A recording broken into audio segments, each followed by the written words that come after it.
4th grade, it's Ms. Flores here with another math lesson. We're going to be doing math lesson 105.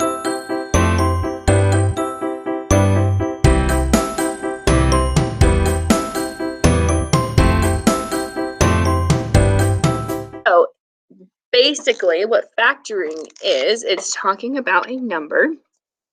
Okay, so like in your book, it has 24, and it's basically talking about all the products of 24. So the different products they have listed out for you, which is basically just the numbers that multiply each other to get 24. We have 1 times 24, 2 times 12, 3 times 8, and 4 times 6. Basically, there's nothing else that can be multiplied to get to 24. One way you can write 24 as the product of 3 factors, you can write out all the different equations that make up 24, okay, all the different products that make up 24. Another way you can do is, I like to call it a factor. So you put the number on top, 24, and let's say we start with our biggest numbers, 4 and 6. We pull out 4 and 6 right here, okay? We know that we can multiply into 4 and 6 evenly. So 4 gets pulled out to 2 times 2, and 6 gets pulled out to 2 times 3. Now we have a prime factor, okay? Do you remember a prime factor is any number multiplied by 1 to get themselves? That means that 3 has no other factors besides itself and 1. And 2 also has no other factors besides itself and 1. That means that nothing multiplied by a different number other than itself, and those factors are not there. 40. So let's think about 40, the number 40. What are all the different ways we can multiply 40? Okay, we obviously know 1 and 40. We have 2 and 20. Okay. Is 3 go into it? No. We have 5 and 8. And we also have 4 and 10. So if you are on that, you could also look in your book for that. So basically, the factors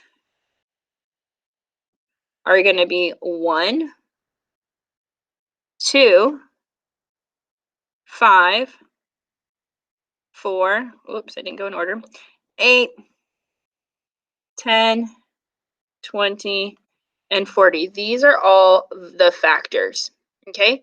They're all the factors. So when it's actually asking you to list all the factors, just like in example 1, okay?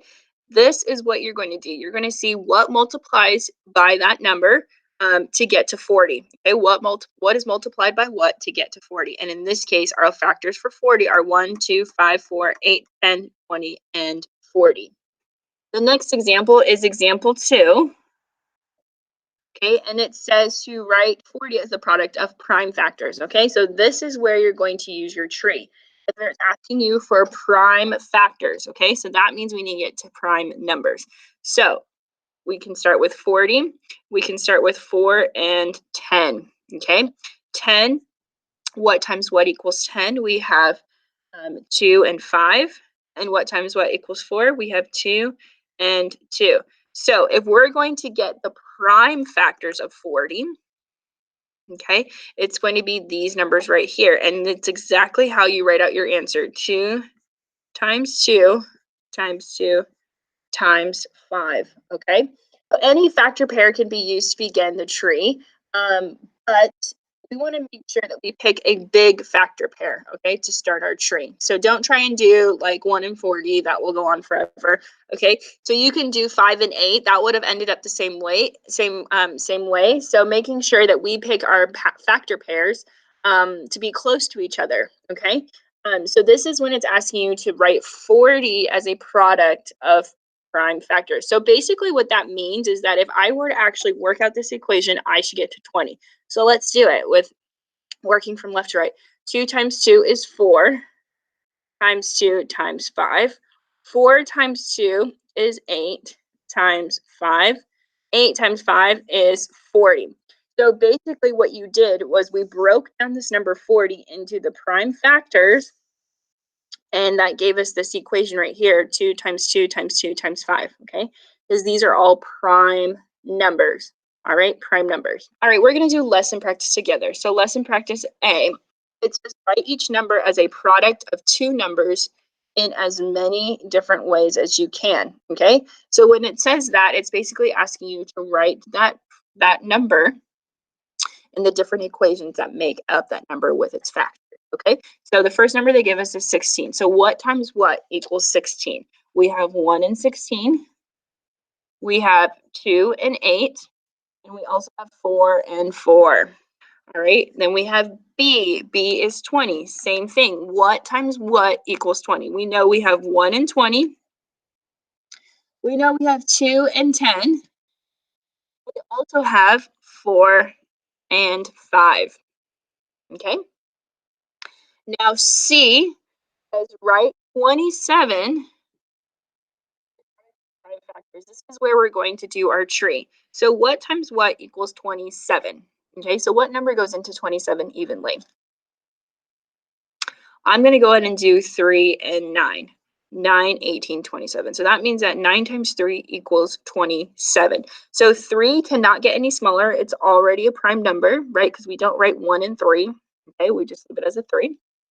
At 9, we know that 3 times 3 is 9. So the way that we get our prime factors for 27 is going to be 3 times 3 times 3.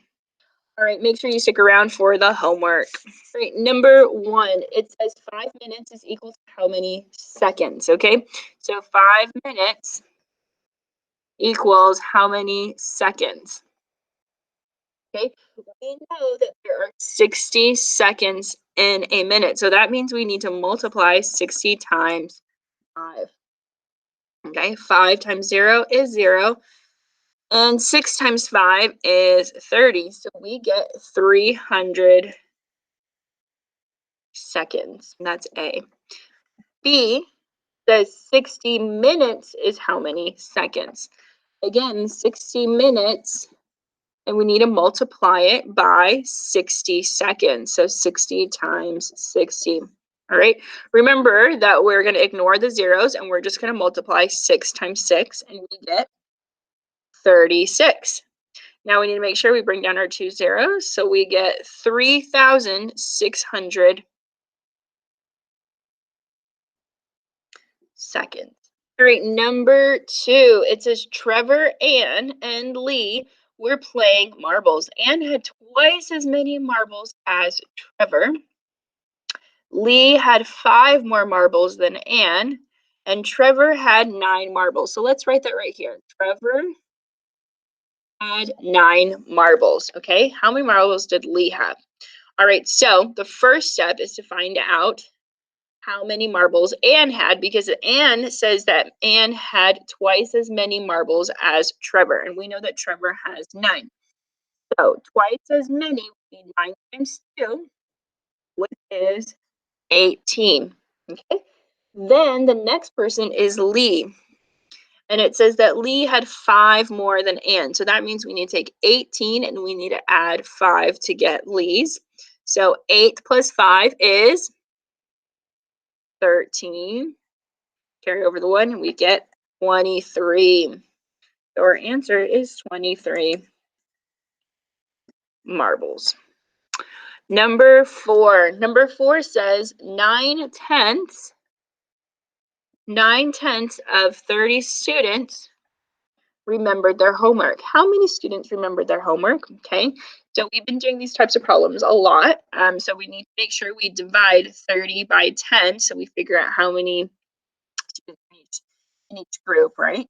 So 30 divided by 10, and we know that we get 3.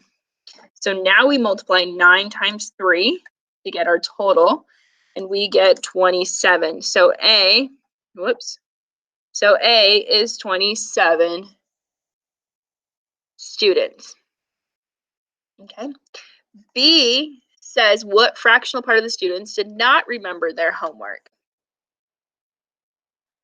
Okay. So that means we need to subtract 10 over 10, because that's all of them, minus 9 over 10, because these are the ones who brought their homework. Okay, so 10 minus 9 is 1, and we carry over the denominator and we get 1/10. All right, 7 says what equivalent fractions are shown below. So that means we need to count up all the pieces. So I'm just going to draw what they have here for you so that we both are looking at the same thing. Okay, so one rectangle is like this with two pieces, and the other one seems to have 1, 2, 3, 4, 5. Okay, 2, 3, 4, 5. And all of these are shaded. And this one is shaded. Okay. So we have 1, 2, 3, 4, 5, 6, 7, 8, 9, 10. So our total number of pieces is 10. And our shaded portion is 5 pieces. Our total number of pieces over here is 2, and our shaded piece is only 1. So that means that 5/10 equals 1/2. All right, let's go ahead and do number 12. Number 12, it says the factors of 10 are 1, 2, 5, and 10. The factors of 15 are 1, 3, 5, and 15. Which number is the largest factor of both 10 and 15? So basically, you're just looking at those and seeing which one is the largest that is in common, and we know that it is 5. All right, number 13, it says, what are the prime factors of 8? So we are going to do our tree to get our prime factors. And we know that for 8, we have 2 times 4.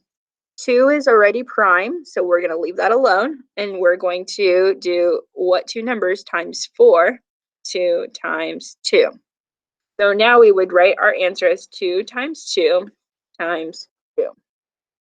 This is your answer. All right, let's do number 16. 5 over 8 plus 2 over 8. All right, so when we're adding and subtracting fractions, we only add the numerators. 5 plus 2 is 7, and the denominator gets carried over. So we have 7/8. Same thing with 17. 3 over 5 plus 1/5 equals 3 plus 1 is 4.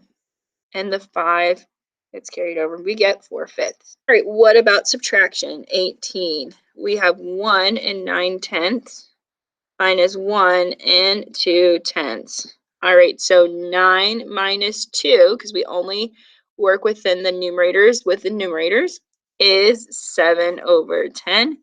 And 1 minus 1 is 0. So our answer is 7/10. All right, last one we're going to do is number 30. Hans divided 356 by 4 and check his answer using the distributive property. Show how to check his answer using distributive property. All right, so this is our original problem, right? 356 divided by 4. And the way we do distributive property is we're going to split up this number right here. Okay, so we're going to take out 300, and we're going to divide that by 4. Then we're going to add what number we have left, 56, and we're going to divide that by 4. Okay, now this is just a smaller problem. So 4 goes into 30, okay? Or if you still need to work it out over here, that's okay. You can set it up over here nice and small. 4 goes into 30 how many times? 7. 7 times 4 is 28. And we get 2. We bring down the 0. And 4 goes into 25 times. Now we have 75 plus, and then we need to divide 56 by 4. So I'm going to do that over here. 56 divided by 4 is 4 goes into 5 one time, and we subtract 5 minus 4 and we get 1, and we bring down the 16.